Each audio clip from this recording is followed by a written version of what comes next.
రాష్ట్రంలో అనేక అంశాలు జరుగుతున్నాయి, దేశంలో అనేక సందర్భాలు జరుగుతున్నాయి. మనం పదవి కావాలనుకుంటే కుదరదు. ఈ జరిగే సంఘటనల పట్ల కూడా మనం రియాక్షన్ ఉండాలి. కార్యకర్తల యొక్క మనోభావాన్ని ప్రజలకు తెలియజేసేటట్టుగా, పార్టీ ఆలోచనని ప్రజల దగ్గరికి తీసుకెళ్లేటట్టుగా. నిన్న మొన్న మీరు చూశారు, పోలవరం టు బనకచెర్ల కార్యక్రమం. దాన్ని మన ప్రభుత్వాన్ని, రేవంత్ గారిని, కాంగ్రెస్ పార్టీని బదనాం చేయాలని చెప్పి పదవి పోయినోడు కొంతమంది, లేదా పదవి కావాలనుకున్నోడు, అధికారంలో కావాలనుకునే పార్టీలు మన్నే బదనాం చేస్తుంది. అందుకనే నిన్న పార్టీ పెద్దల్ని, శాసనసభ్యులకి అన్నింటినీ కూడా వివరంగా ముఖ్యమంత్రి గారు, ఇరిగేషన్ మంత్రి గారు చెప్పారు. మీకు ఆ బుక్లెట్స్ కూడా పంపించమని చెప్పాను. ఆ యొక్క వివరాలు మీకు కూడా తెలియాలి.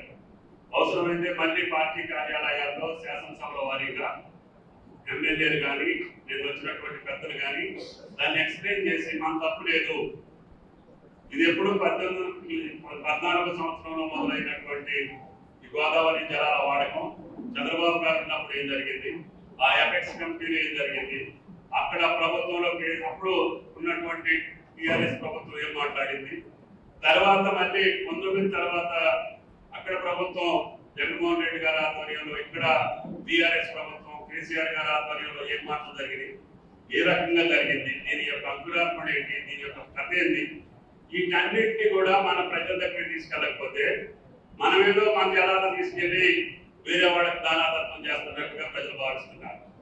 అందుకని నిన్న ముఖ్యమంత్రి గారు కేటగారికలుగా ఆడ పార్టీ మనుగడ కోసం, ఆడ బతుకు తెరువు కోసం మళ్ళీ సెంటిమెంట్ రైజ్ చేసి తెలంగాణ ప్రజలు మోసం చేయాలనుకుంటే రేవంత్ గారి ఆధ్వర్యంలో, కాంగ్రెస్ పార్టీ ఆధ్వర్యంలో అది సాధ్యం కాదు అని చెప్పి స్పష్టంగా చెప్పారు.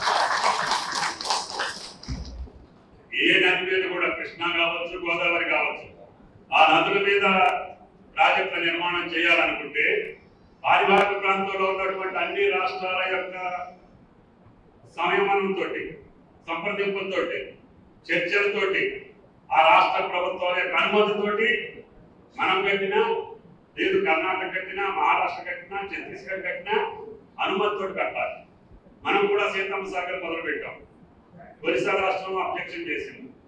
దాన్ని ఇప్పుడు 3 సంవత్సరాలు బట్టి రివైవ్ చేసి అది అడిగినట్టుగా ఆ ప్రాంతానికి నీళ్లు వెళ్లకుండా కరకట్ట కట్టి 36 టీఎంసీ నిర్వహించేటట్టుగా మొన్ననే మన ప్రభుత్వం రేవంత్ రెడ్డి గారి ఆధ్వర్యంలో మనం క్లియరెన్స్ తీసుకొచ్చాం. 66 టీఎంసీలు ఎత్తిపోసి 7 లక్షల ఎకరాలకి ఖమ్మం, కొత్తగూడెం జిల్లాలో నీళ్లు ఇవ్వాలని చెప్పి, సీతమ్మ సాగర్ ద్వారా సీతారామ ప్రాజెక్టు పూర్తి చేసుకోవాలని చెప్పి మొన్న 4 రోజుల క్రితం మనం క్లియరెన్స్ తెచ్చుకున్నాం. ఇట్లా ఈ ప్రభుత్వం వచ్చాక ఆనాడు కృష్ణా జలాలను దారాదత్తం చేసినటువంటి పార్టీలు, పెద్దలు మన మీద బోధ చల్లాలనుకుంటే దాన్ని మనం నిరోధించాల్సిన అవసరం, ఆ యొక్క అపప్రదను ఆయా పార్టీలు గంటగట్టి ఆడ నోరు పోయించాల్సిన అవసరం కూడా మన పార్టీ కార్యకర్తల మీద, నాయకుల మీద ఉంది. కాబట్టి ఆ విషయాలన్నీ మీకు చెప్పాలి. పార్టీ ప్రభుత్వంలో మనం నష్టపెట్టేటటువంటి, మన ప్రభుత్వాన్ని బదనాం చేయాలనుకునేవాడు కానీ, మన ముఖ్యమంత్రిని ఒక రకంగా ఇబ్బంది పెట్టాలనుకునేటటువంటి ఏ పార్టీలు కూడా, అది బీజేపీ కావచ్చు, టీఆర్ఎస్ కావచ్చు, వేరే రాజకీయ పార్టీలు కావచ్చు, మనం వెంటనే గ్రామ స్థాయి నుంచి మనం దాన్ని ఖండించి దానికి వాస్తవ రూపం ఏంటో, జరిగింది ఏంటో, జరగబోయేది ఏంటో, ఈ ప్రభుత్వం యొక్క శ్రమ ఏంటో, కష్టం ఏంటో, ఈ సంవత్సరాల కాలంలో ఏ నది మీద మనం ఏ రకంగా దెబ్బలాడి కేంద్ర ప్రభుత్వం మీద ఒత్తిడి తీసుకొచ్చి, నిన్న కూడా బనకచెర్లని సిడబ్ల్యూసి దగ్గర, ఎన్విరాన్మెంట్ దగ్గర అబ్జెక్షన్ చేసి, సిఆర్ పార్టీల దగ్గర పదే ముఖ్యమంత్రి, ఇరిగేషన్ మంత్రి అబ్జెక్షన్ చేసి దాన్ని నిలుపుదల చేశాం. ఆ నిలుపుదల కూడా అది మేము మాట్లాడటం వల్లే వచ్చిందని చెప్పుకునే పనికిమాలిన పార్టీలు కూడా కొన్ని ఉంటాయి. కానీ మన శ్రమ, మన కష్టం, మన ముఖ్యమంత్రి గారి యొక్క లక్ష్యం ప్రకారంగా మనం ముందే కార్యకర్తల పరంగా ప్రజల్లో తీసుకెళ్తే ప్రజలు మళ్ళీ ఆ మోసంలో కానీ, ఆ దగాలో కానీ పడే అవకాశాలు ఉండవు.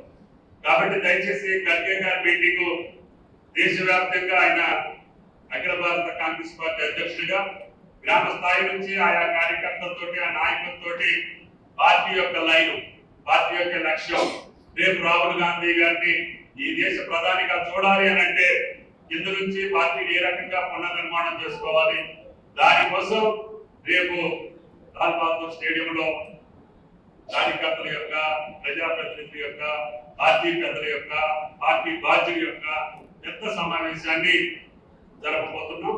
కాబట్టి అందరూ బాధ్యత తీసుకొని నియోజకవర్గానికి రాష్ట్ర పార్టీ చెప్తారు, నియోజకవర్గానికి ఎంతమంది రావాలా, ఏ స్థాయిలో రావాలి, ఏ రకంగా రావాలి, ఎవరు బాధ్యతలు, వాటిని అమలు చేసేటటువంటి బాధ్యతని జిల్లా పార్టీ కార్పొరేషన్ చైర్మన్ కూడా మీ స్థాయిలో మీరు బాధ్యత తీసుకొని మీ ఊరు మీ మండలం కాకుండా మీరు ఇప్పుడు రాష్ట్రానికి చైర్మన్, ఈయన జిల్లాకి అధ్యక్షుడు, పార్లమెంట్ నియోజకవర్గం 7 నియోజకవర్గాలు, మేము ఓవర్ మొత్తం ఉంటాం, అందరూ ఎవరిదాడు బాధ్యత చూసుకోవాలి.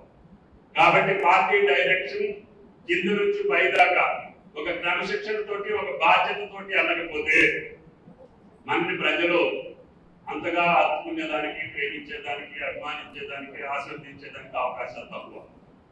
ఏదన్నా సమస్య ఉంటే ఇంటర్దానికి వెళ్ళి ప్రెసిడెంట్ గారితో మాట్లాడండి. పదవులు అడిగేవాళ్ళు ఉన్నారు, పనులు అడిగేవాళ్ళు ఉన్నారు, గౌరవం అడిగేవాళ్ళు ఉన్నారు, మర్యాద అడిగేవాళ్ళు ఉన్నారు. ఇవన్నీ ఉంటాయి పార్టీలు, రాజకీయ పార్టీలు.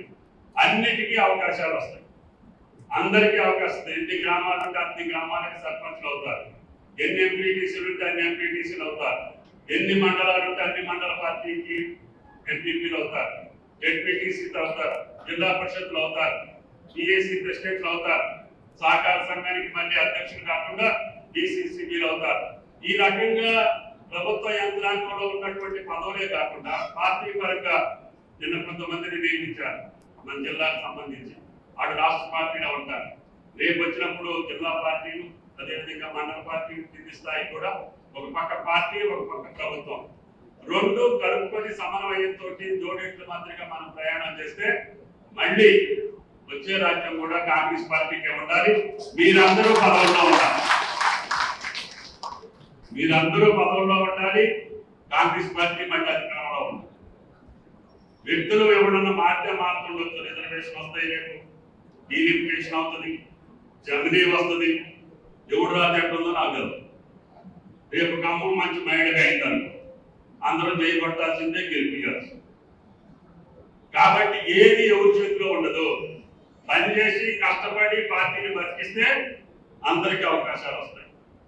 కాబట్టి బతకాలి అనంటే డిసిప్లిన్ ఉండాలి, టైమ్లీ యాక్షన్ ఉండాలి, మన యొక్క శ్రమ ఉండాలి, పార్టీ కోసం పనిచేసే ఆలోచన ఉండాలి. మేము ఇప్పుడు ప్రభుత్వంలో ఉన్నాం కాబట్టి ప్రజల కోరికలు తీర్చాలి, ఇటు పార్టీ పెద్దల యొక్క ఆలోచనకు అనుగుణంగా మీ యొక్క గౌరవాన్ని పెంపొందించేదానికి కూడా నేను సిద్ధంగా ఉన్నానని చెప్పి ఈ సందర్భంగా మనం చేస్తాం. రాహుల్ గాంధీ గారి పిలుపు మేరకు నేను ఎన్నికల ముందు నన్ను ఖమ్మానికి వెళ్ళాలని చెప్పి ఆయన ఆదేశించారు. పార్టీ అగ్రనాయకుల యొక్క ఆదేశానుసారం నేను మీ ముందుకు వచ్చాను. మీరు పెద్ద మనసుతోటి నేను అడగకపోయినా పార్టీ కోసం, పార్టీ గౌరవాన్ని, నా గౌరవాన్ని నింపారు.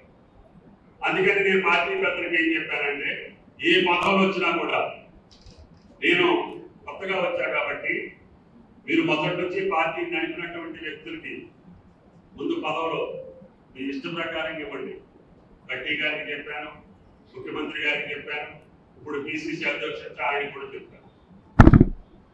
కాబట్టి దానికి ఎందుకు చెప్పాను అంటే, నేను కూడా నా ఎమ్మటి వచ్చిన వాడికి ఇచ్చుకోవచ్చు మంత్రిని కాబట్టి ఒకటో రెండో, కానీ అది కార్యకర్తల అభిప్రాయానికి అనుగుణంగా లేకపోతే, ఆయన నేను పెట్టిన ఆయన మంచి మనిషి అయినా కూడా అరే మేము మొదటి నుంచి ఉన్నాం, మేము అట్లా మోసాం ఇట్లా మోసాం అనే దానికి కూడా బాధ ఉంటుంది. అందుకని నేను జిల్లా పెద్దల్ని, రాష్ట్ర పెద్దల్ని పదే కోరుతున్నాను, దయచేసి పార్టీకి మొదటి నుంచి ఉండేవాడు గౌరవించండి. 2 ఏళ్ల తర్వాత నా ఎమ్మకి వచ్చిన వాడు కూడా 40 ఏళ్ళు నాతో రాజకీయాలు చేసిన వాడు ఉన్నారు. నా జిల్లా వ్యాప్తంగా మొన్న అభ్యర్థులు గెలవడానికి నాతో వచ్చిన మనుషులు కూడా పనిచేశారు. ఆయన కూడా నేను గౌరవించాల్సిన అవసరం ఉంటుంది. కానీ నేనే మొదట్లోనే అటువంటి పని చేస్తే ప్రజల్లో నాకు తప్పుడు సంకేతం వెళ్తుందని చెప్పి నేను గౌరవ పెద్దల యొక్క ఆలోచనకు అనుగుణంగా ఉండాలని చెప్పి నేను చాలా సమన్వయంతో ఉంటున్నా. తెలుగులో ఫాస్టెస్ట్ న్యూస్ ఇప్పుడు కొత్త అవతారంలో 5 సెకండ్లోనే పూర్తి వార్తా సమాచారం మీ చేతిలో. సోషల్ మీడియా ట్రెండ్స్ మీ కళ్ళ ముందుకే live TV and voice search options తో ఇప్పుడే డౌన్లోడ్ చేయండి. యాప్ లింక్ డిస్క్రిప్షన్లో ఉంది.